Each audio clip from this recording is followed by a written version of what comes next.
Virginia highway. Ice falling from a New York City high-rise. Dangerous fog on Missouri roads and buses on fire at the Los Angeles airport. Crowds and weather hazards on both coasts. Also tonight, the disturbing twist in the case of the missing mother found dead. Her 1-month-old baby found alive. The mother's good friend now charged with kidnapping, but no one yet charged with murder. The frontrunner fight, the battle for Iowa. Candidates blitzing the Hawkeye state. The big target at the debate, Mayor Pete Buttigieg taking even more hits out on the trail. New tonight, the eye drop poison plot. The husband accused of killing his wife with a steady dose of eye drops. His mother-in-law tipping off investigators. Caught on camera, the emergency landing on an icy lake. The pilot scrambling on top of his plane as it sank into the water. Out of control, the fiery crash after a speeding Jaguar jumped the median, colliding into other vehicles, then slamming into a wall. What authorities say happened. Shipping deadline, just hours to go in the countdown to Christmas. The Amazon cutoff you need to know. And life-saving gift, the 3-year-old's one wish from Santa, a new heart for her mom, the Christmas miracle that made her wish come true. From ABC News, this is ABC World News Tonight. And good evening. Thanks for joining us on this Sunday. I'm Tom Yamas. And we begin with the dangerous travel as a record number of people take to the roads and to the skies this holiday week. The staggering toll. Take a look at this on an icy, foggy Virginia highway. A 69-vehicle pileup, 51 people injured. Treacherous fog in Cass County, Missouri as well. You can barely see there. Several buses catching fire at the Los Angeles airport, delaying passengers trying to reach the terminal. That incident is still under investigation. While here in New York City, sheets of ice falling from a high-rise as tourists crowd the city. The holiday forecast in a moment, but ABC's Trevor Ault leads us off tonight from New York. Tonight, dangerous travel conditions across the country. Oh, my God. A nearly 70-car pileup in dense fog on this icy Virginia highway. More than 50 people sent to the hospital, some with critical injuries. Trucks piled on top of trucks. Thankfully, no fatalities. Watch out, watch out! Watch out! In New York City, danger from up above. I heard about a loud bang, and then all of a sudden I hear ice crash onto the floor, like 2 feet from where I was standing to my right side. Sheets of ice falling from this high-rise, sending people running for cover, shielding their children. So we're seeing massive chunks of ice like that are falling off of that skyscraper. You can imagine the velocity from that height to the point that police have had to close off these streets and a major part of Manhattan. Further west, fog creating treacherous travel conditions in Missouri, while 2 storm systems dumping heavy rain in the west and the southeast. These roads swamped in Alabama. And in Southern California, this bizarre road hazard, a pair of empty passenger buses catching fire, creating havoc for commuters at LAX, firefighters rushing in to battle the flames. And all of this as a record number of drivers hit the road for the holidays. More than 100 million Americans expected to travel through the end of the year, with the worst day on the road still coming the day after Christmas. All right, and Trevor Ault joins us now live at the scene of that falling ice here in New York. And Trevor, part of the problem tonight, the temps are rising. That's right, Tom. This is an area that's filled with holiday shoppers and tourists, and tonight police still have it closed off. We know within the past few days at least one person was hit in the face by this falling ice, and with milder weather on the way, this could be an issue heading into the work week. Tom? Trevor Ault leading us off tonight. Trevor, we thank you. Let's get right to Greg Dutra from our Chicago station, WLS. And Greg, I know you're tracking 2 storms tonight. Yeah, a major one is that one that goes along I-5 out in California, where millions are expected to travel and a few inches of snow are possible along the I-5 corridor. That rain changes to snow as you head into the Sierra Nevada mountains. Now off to the southeast, the second storm system that we're tracking, this one more consistent with a tropical system, and while it is not, it will still bring high winds and up to 9 inches of rain through coastal Georgia and into South Carolina. But the good news here is that warmer and drier weather will arrive by the holiday, Christmas Eve and Christmas Day. They should be near 50 degrees in areas like Chicago. Tom? All right, Greg, great to have you tonight. We thank you. And we have new reporting tonight in the case of the Texas mother who disappeared with her 3-week-old baby. Heidi Broussard was found dead in the trunk of a car outside of a Houston home. Her baby found alive inside that home. Broussard's close friend of 20 years is now charged with kidnapping. But tonight, A big unknown. No one has been charged with her murder. ABC's Kaylee Hartung is in Austin tonight. Tonight, growing questions about the killing of Heidi Broussard. The 33-year-old mother of two found strangled to death in the trunk of her close friend's car, nearly 200 miles from home. Megan Firamuska, now in jail, charged with kidnapping Broussard and her newborn baby. But no one has been charged with her murder. A baby, believed to be Broussard's, found by police unharmed inside Firamuska's home. The arrest stunning Broussard's loved ones. One woman who says she's been friends with both women since they first met more than 20 years ago was live on a podcast when the news broke. That's Megan's house. Oh my God. Oh my God. What? That's Megan, her best friend that met her at church camp with me. Caressa Nolte says Firamuska acted as if she was sick over Broussard's disappearance. Her and Heidi are best friends. She was there in the room when Heidi had Margot. Firamuska even offered to help in the search for Broussard. One of the search leaders expressing his shock at how Firamuska deceived him just days before her arrest. I can't believe how sincere she sounded. It was just kind of scratching my head trying to figure out how in the world could this person sound so convincing. Police now investigating whether Firamuska was plotting to steal Broussard's baby after faking a pregnancy. All right, and Kaylee joins us now from Austin. Kaylee, the story is just so sad. Child Protective Services still have the baby believed to be Margot in their custody?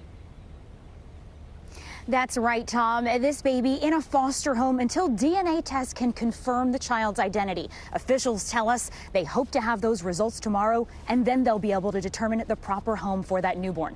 Tom? Kaylee Hartung reporting from Austin tonight. Kaylee, thank you. And from Washington, a newly released batch of White House emails shedding light on dealings with Ukraine, revealing that just 90 minutes after that infamous phone call with Ukraine, the Pentagon was ordered to suspend military aid and to keep the move quiet.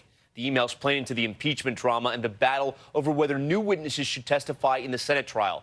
ABC's Rachel Scott reporting from West Palm Beach, Florida. President Trump and his allies railing against House Speaker Nancy Pelosi for withholding articles of impeachment. She has no case, so let's not submit it. That's good, right? That's good. But you know what? So unfair. It's so unfair. Accusing the speaker of trying to dictate the terms of the Senate trial. Just think it's kind of bizarre. They had to rush to this impeachment vote, and then all of a sudden she's sitting on it. This is a mistake for the speaker to continue to dwell on this issue. What they're doing to President Trump by denying him his day in court in the Senate is unconscionable. Senate Majority Leader Mitch McConnell says no witnesses will testify. But tonight, Democrats say, in light of newly released emails, it is crucial to hear from key players. So far, Senator McConnell and President Trump have come up with no good reason why there shouldn't be witnesses, why there shouldn't be documents. The 146 pages of emails obtained by the Center for Public Integrity include messages from an Office of Management and Budget official, Michael Duffy. Weeks before that infamous phone call between President Trump and the president of Ukraine, Duffy writing, "The president has asked about this funding release," linking to an article in the Washington Examiner about $250 million in military aid to Ukraine. And on July 25th, just 90 minutes after that call ended, after President Trump asked the president of Ukraine to, quote, "do us a favor and investigate his political rivals," Duffy wrote to the Pentagon to please hold off on that funding to Ukraine, requesting they keep it quiet given the sensitive nature of the request. In an email exchange months later, after investigations began, Duffy writing to immediately release the nearly $400 million in aid approved by Congress, later saying he's glad to have this behind us. Another OMB official writing, "I still have no insight on the rationale for the hold." If there was ever an argument that we need Mr. Duffy to come testify, this email is explosive. Tom, lawmakers left for the recess with nothing set in stone for the impeachment trial. Senate Majority Leader Mitch McConnell says they have reached an impasse. Senator Chuck Schumer asking him to reconsider his request for witnesses over the holidays. Tom? Rachel Scott for us tonight. Rachel, thank you. Now to the race for 2020 and the front-runner fight in Iowa. The first in the nation caucuses coming into sight. Mayor Pete Buttigieg getting some star power from an appearance with actor Kevin Costner. Most of the other candidates crisscrossing the state this weekend, while latecomer Mike Bloomberg has a different strategy. ABC's Stephanie Ramos on the ground in Iowa tonight. Tonight, Democratic candidates for president blitzing the Hawkeye state, fighting for front-runner status with the Iowa caucus just weeks away. Mayor Pete Buttigieg taking heat at the last debate. Can't help but feel that might have been directed at me. Senator, I've got to respond. Clashing with Senator Elizabeth Warren over closed-door fundraisers. The mayor just recently had a fundraiser that was held in a wine cave full of crystals. I am literally the only person on this stage who's not a millionaire or a billionaire. Today in Indianola, voters lining up to see the South Bend mayor. I just want to see Pete. This will be the third event that I've been to, and just want to hear some more what he has to say. Taking the stage with actor Kevin Costner. We need to bring everybody into this struggle. This campaign is calling out to Democrats who may have agreed with some of these things all along, to progressives, to moderates. Former Vice President Joe Biden on his own swing through the state, surprising caucus goers at their home. At this rally in Creston, telling us his fellow candidates won't unite the party by attacking each other. I don't think it's a good thing. I think we got enough division in the party as well. Hello, everyone. This week, Mayor Michael Bloomberg skipping Iowa entirely, opening offices across the country in key battleground states in Pennsylvania, Wisconsin, and Michigan. I'm spending a lot of money, but my investment is to keep Donald Trump from being a president the next time. The billionaire pledging to keep those offices open even if he's not the eventual nominee. Okay, Stephanie Ramos is live on the trail tonight in Iowa. Stephanie, Michael Bloomberg making major financial plays all over the country, showing he's committed to staying in, but that still won't help him make the debate in January. That's absolutely right, Tom. Mayor Michael Bloomberg says he doesn't care about debates. The DNC is now implementing stricter qualifying rules, so candidates will have to poll better and have more donors than before. Just 5 candidates have qualified so far for the next debate. And as you can see, Senator Cory Booker has taken the stage here, and he told us as he was walking in that his campaign is focused on Iowa voters right now. Tom. Stephanie Ramos from the trail in Iowa tonight. Stephanie, thank you. Now to tensions with North Korea. The U.S. closely watching for any signs of a possible missile launch after the country has been warning of an unspecified Christmas surprise. President Trump and Japan's prime minister reportedly speaking by phone for 90 minutes this weekend. The White House saying the two leaders agreed to continue close communication in light of recent threatening statements. Next tonight, the paramedic charged with murder, accused of poisoning his wife with eye drops. The death blamed on natural causes until her mother raised alarms. Investigators found a chemical in her blood that was more than 30 times higher than it should have been. Here's ABC's Janae Norman. Tonight, a paramedic whose wife died of what was thought to be a heart attack is now charged with her murder. Prosecutors in North Carolina say Joshua Hunsucker poisoned the mother of his children using eye drops, which has a dramatic effect on your heart and would cause heart stoppage or heart failure. Stacy Hunsucker had apparently been battling heart problems for years, but family and friends grew suspicious after her death last September. The victim's mother sparking an investigation, claiming insurance fraud after Hunsucker cashed in his wife's $250,000 life insurance policies and refused to allow an autopsy. According to the search warrant, Hunsucker didn't want his wife to be cut up, even though she was an organ donor. The mother of 2 was cremated, but tests on tissue donated before her death indicate she was poisoned with the chemical found in eye drops. Prosecutors pointing to her husband. The search warrant saying co-workers had concerns in how unaffected he was by the death of his wife and how quickly he had moved on with his girlfriend. And people who knew the Hunsuckers say they were high school sweethearts.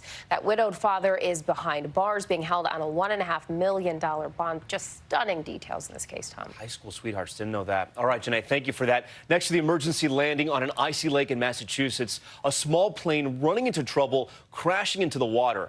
The pilot scrambling on top of the plane. You see it there as it slowly sank. A witness grabbing a canoe, rushing to get him before it was too late. Here's ABC's Mona Kosar-Abdi. Tonight, investigators in Halifax, Massachusetts are trying to determine what caused this plane to crash in a frozen lake. 11 aircraft in the water. The pilot, pictured here, scrambling to stand on top of his sinking aircraft Saturday after surviving the emergency landing. He was panicking. He was worried he couldn't swim. With first responders yet to reach the scene and the plane rapidly sinking, it was John Keegan, a bystander who witnessed the accident, that quickly jumped into action, grabbing a neighbor's canoe and paddling toward the stranded pilot. That was the hardest part.